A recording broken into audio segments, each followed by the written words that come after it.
আজকে আমরা কথা বলব কবুতর নিয়ে।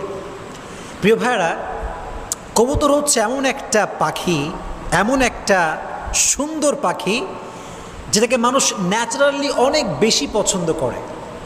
একজন মানুষ, যে মানুষটা খুবই খাস্টা, খুবই খারাপ, কারোর সঙ্গে ভালো বিহেভ করে না, এই মানুষটাও এমন একটা ভাব কবুতর দেখলে করে যে কবুতর তার খুব পছন্দ। আমি গত কয়েকদিন আগে ওমরায় গিয়েছিলাম, তো আমি মদিনা যখন গিয়েছিলাম, মদিনাতে জাস্ট এন্ট্রান্সেই, মানে আপনি যখন এন্ট্রি নেবেন, প্রবেশ করবেন, তার পূর্বেই সুন্দর একটা কবুতর চত্বর আছে, বিশাল বড় চত্বর, এত কবুতর দেখলে মনটা জুড়িয়ে যায়। তো দেখলাম যে কবুতর এতগুলো আছে, কিন্তু কোনো মানুষ কবুতর ধরছে না, খাচ্ছে না।